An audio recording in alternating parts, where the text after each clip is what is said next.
Okay, well, great. Good to see you at this MDS meeting in Hong Kong.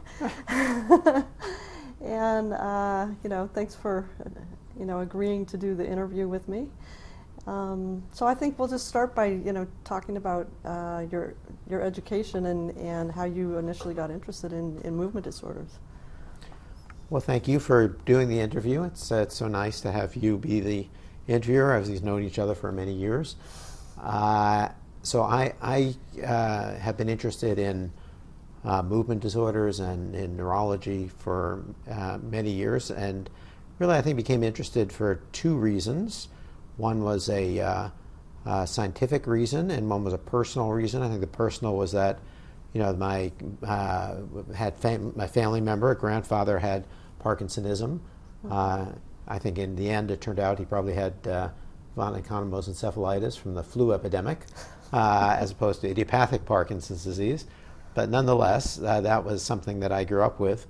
And the second really is a scientific reason, which is really, I think, driven research interests, is that I think Parkinson's really is the first illness in which really there was a neurochemical explanation for the pathology, more or less, and for development of therapies. And I think that was very interesting to me as I thinking about how you could use biochemistry to understand the brain, and that certainly has taken root also in the work that I focused on since then. So I know so much of your career has been spent and focused on neuroimaging and Parkinson's disease, and maybe just tell us, how you got involved in imaging and how that sort of evolved. What sparked that interest? Who was the So neuroimaging in Parkinson's disease was really an opportunity for me to do sort of in vivo neurochemistry.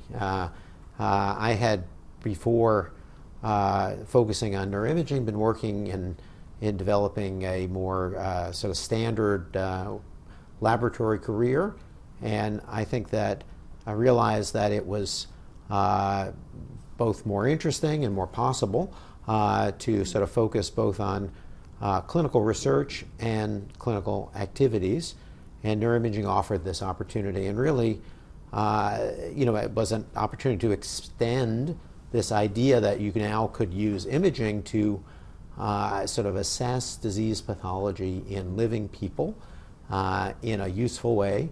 And it's been very gratifying that that's actually has been effective. So what was the first, you've been involved in so many large clinical trials that have involved imaging as an outcome measure. What was the first study that you can think of where imaging was used as an outcome measure, a clinical trial?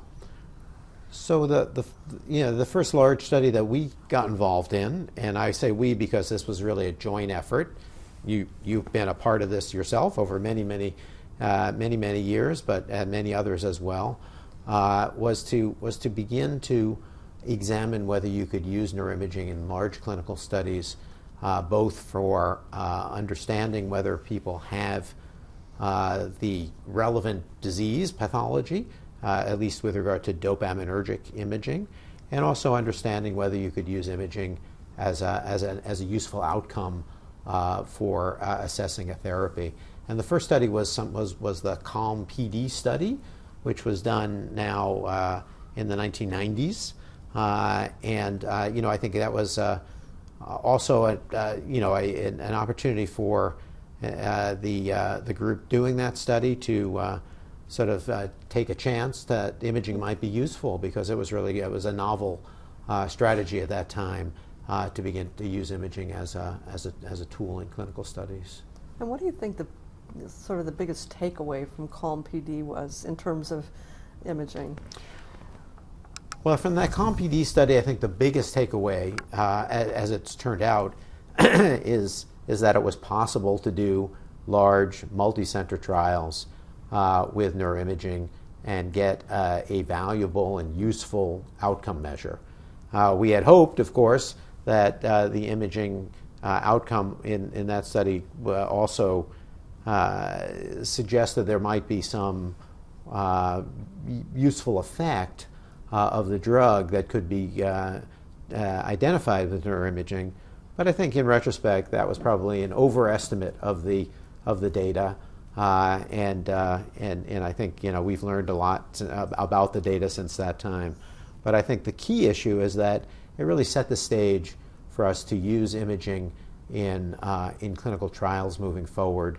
And indeed, as we have now come into the 2000 teens, it's really a situation where utilizing neuroimaging, and particularly dopamine imaging, as a way to assess who gets into a trial has become a sort of a standard practice, and even recently has become a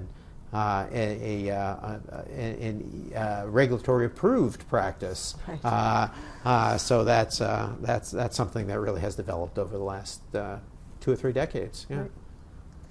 So probably that is related to identifying individuals that were recruited for these clinical trials with a clinical diagnosis of Parkinson's disease, but ultimately were determined by DAT imaging to not have a DAT deficit. So you want to expand on the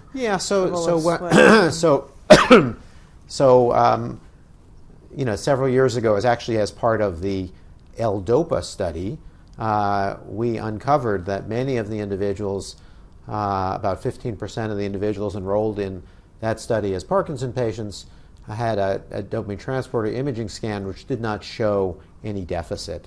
And so at that point, myself and a colleague, John Seibel, coined this term, scans without evidence of dopaminergic deficit, or SWED, as a way of just identifying individuals who likely don't have Parkinson's disease and should likely not be in these clinical trials.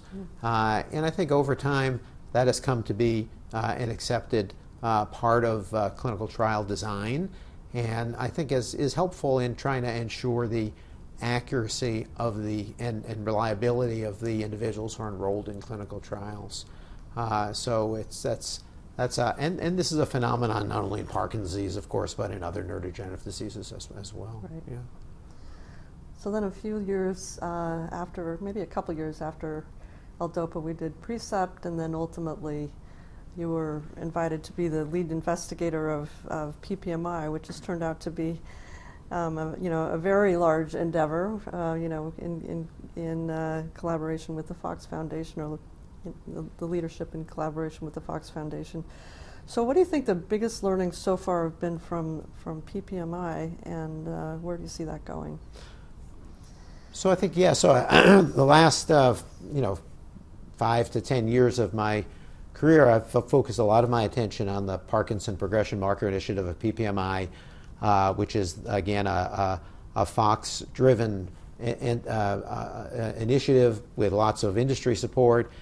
And this is really designed to try to think forward to be able to provide progression biomarkers that could be useful in clinical trials of disease-modifying therapies. And I think the study's now gone on for about 7 or 8 years, actually, and I think it has been successful in that we now have a very robust clinical cohort. We have data within that cohort from individuals that includes imaging and spinal fluid and genetic information. And so I think putting all that together within subjects is a very powerful sort of strategy to try to identify biomarkers that are meaningful. I think the study so far, I would say, has had impact in that it has been useful for those pharmaceutical companies that are developing drugs to design their clinical trials. But it has not yet been successful in identifying sort of clear biomarker signatures of different types of Parkinson's disease. So we hope that will still be the case as sort of the data gets going. I think one of the take-homes from this study and from other studies that we have all done is that it takes several years to get the data you need to really begin to answer the questions that we'd like to answer with regard to disease progression. So the good news, of course, is that Parkinson's is a slowly progressive disorder, but the bad news is that it's a slowly progressive disorder from the perspective of trying to understand disease progression.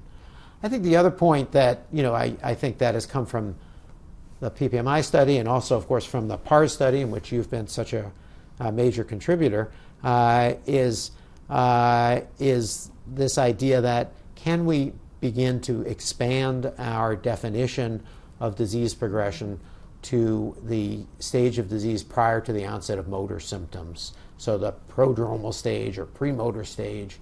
And clearly this is, I think, where the future lies. And PPMI has been useful in moving forward in that direction, as has the PARS study. And I think that's a really exciting prospect for the future, and a prospect where, because it's before motor symptoms arise, biomarkers like neuroimaging or perhaps other biomarkers could be very helpful. Yeah. So just looking back now, I mean, over the course of your whole career in movement disorders and Parkinson's disease, what do you think has been the most revolutionary finding in the last 20 years, 30 years? I think that what I think drives research in Parkinson's most effectively, and I think what's been most interesting, I think, in Parkinson's is really the advances in molecular genetics, and I think providing us with opportunities to understand the disease and targets for therapy, and I think that is really changed the landscape of Parkinson's in the past 10 years, and suddenly we now have opportunities in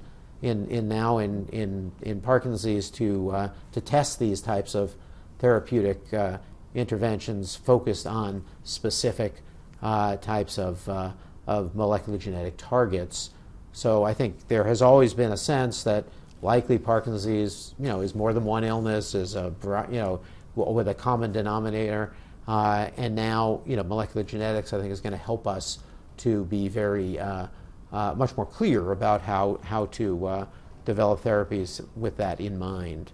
I think part and parcel with that is this idea that we now have I think a pretty good understanding that there is this long period of degeneration before any symptoms arise, and I think that really is the obvious time to target, and I think here again that's where I think biomarkers, imaging markers can be very helpful. Great. Any advice that you want to give younger neurologists that are beginning their career in neurology or movement disorders? I would just say I think that it's a good idea to try to identify an area that is of interest, try to focus on that idea and that area and move ahead with it. That I think there are many exciting areas in neurology and movement disorders now and many opportunities. But I think it's it's important to try to carve out an area where you have interest and can develop your own set of expertise. That's been helpful to me. Anything else you want to add? No, thank you for interviewing. Thank you for agreeing to do this. And I think we covered the high points of some of the work that you've done. And again, thanks for sharing this on the video. Okay, thank you.